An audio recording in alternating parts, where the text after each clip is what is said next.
احباب، تاجدار کائنات سفر ہجرت پر جب جا رہے تھے، راستے میں معبد کی کٹیا آتی ہے۔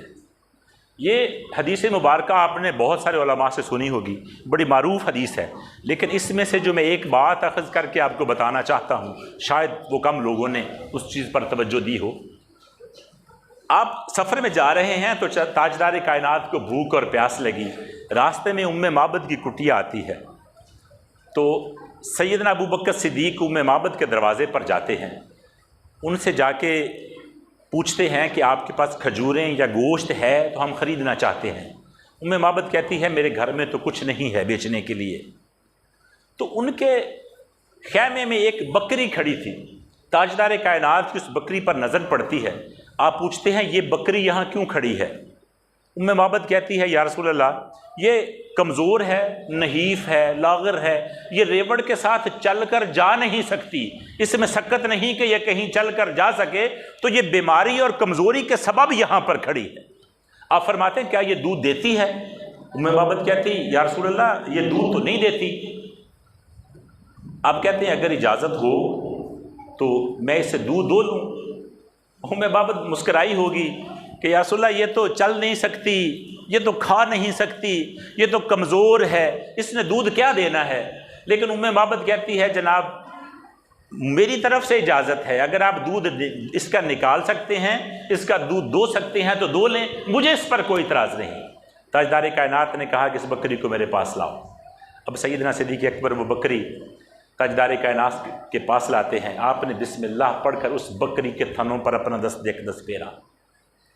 تاجدار کائنات نے بسم اللہ پڑھ کر اس بکری کے تھنوں پر اپنا ہاتھ پھیرا، تو روایات میں آتا ہے کہ بکری نے تاجدار کائنات کے لیے اپنی ٹانگیں کھلی کر دی۔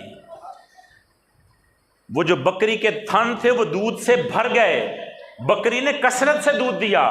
تاجدار کائنات نے بڑا برتن طلب فرمایا، کہا ایسا برتن لے کے آؤ جس میں سارے پی سکیں۔ میرے مصطفیٰ نے اس بکری کا دودھ نکالا، اور روایات میں آتا ہے کہ اتنا دودھ آیا وہ برتن بھر گیا اور دودھ کے اوپر جھاگ آ گئی۔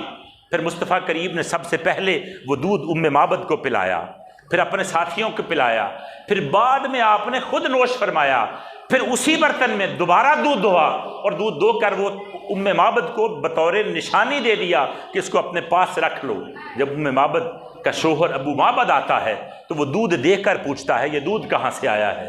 معبد کہتی ہے وہ کالی زلفوں والا آیا تھا، وہ نورانی مکھڑے والا آیا تھا، وہ والضحیٰ کے چہرے والا آیا تھا، وہ واللیل کی زلفوں والا آیا تھا۔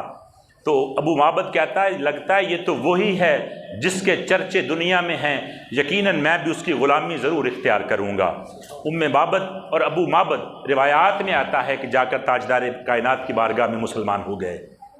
جو بات میں کہنا چاہتا ہوں، معبد قسم اٹھا کر کہتی ہے وہ 10 سال تاجدار کائنات کی حیات مبارکہ کے جو ہجرت کے بعد آپ کی حیاتی 10 سال رہی، اس کے بعد 2.5 سال سیدنا ابو بکر صدیق کے دور خلافت کے، اس کے بعد عمر فاروق کا دور خلافت، اور عمر فاروق کے دور خلافت کے آخر میں قحط پڑا تھا۔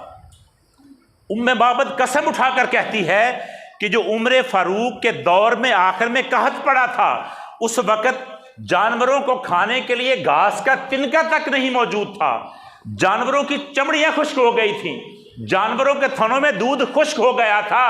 معبد کہتی ہے خدا کی قسم جس بکری کے تھنوں کو میرے مصطفیٰ نے ہاتھ لگایا تھا، وہ بکری اس قحط کے زمانے میں بھی صبح و شام ویسے ہی دودھ دیتی تھی۔ مصطفیٰ کریم جن کے اوپر کرم فرماتے ہیں نا، پھر وہ عارضی کرم نہیں ہوتا، وہ کرم فرماتے ہیں تو جب غریبوں پہ کرم فرماتے ہیں نا، تو وہ شاعر کہتا ہے کہ نہ وہ مکھڑے دا دل ویکھ دے، اللہ والے جی ویکھن تے دل ویکھ دے، وہ کوجیاں نو گلے لایا سرکار نے، حسن والے کھڑے ویکھ دے رہ گئے۔ وہ بکری جو چل نہیں سکتی تھی، جب اس پر کرم ہوا تو پھر وہ بکری ایسی ہے کہ جب سارے جانوروں کے دودھ خشک ہو جاتے ہیں تو وہ بکری پھر بھی دودھ دیا کرتی ہے۔ اب آپ تاجدار کائنات کے معجزات کو بیان کرتے رہیں تو زندگیاں ختم ہو جائیں، اور میں اپنی بات کا اختتام یوں کرنا چاہتا ہوں۔ جی نعرہ تکبیر، توجہ فرمایا، بس بات ختم ہوگی، ٹائم بھی ختم ہو گیا۔ وہ جو چاہیں چاند کو توڑ دیں انہیں اختیار دیا گیا۔ تاجدار کائنات کے اختیارات ہیں، اللہ رب العزت نے ان کو مختار کل بنا کے بھیجا ہے، جو جی چاہے وہ کر دیں۔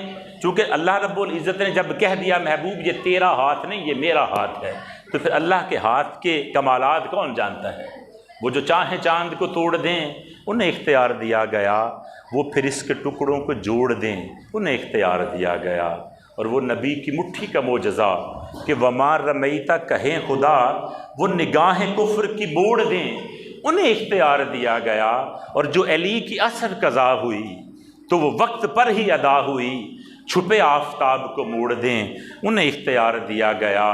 اور کسی امتی کو سکر کے رخ لیے جا رہے ہوں ملائکہ، سکر دوزخ کو کہتے ہیں، کسی امتی کو سکر کے رخ لیے جا رہے ہوں ملائکہ، وہ پکڑ کے خلد کو موڑ دیں انہیں اختیار دیا گیا۔ اور لکھے نازش ان کا یہ معجزہ، جو کسی کی آنکھ نکل گئی وہ لعاب پاک سے جوڑ دیں انہیں اختیار دیا گیا۔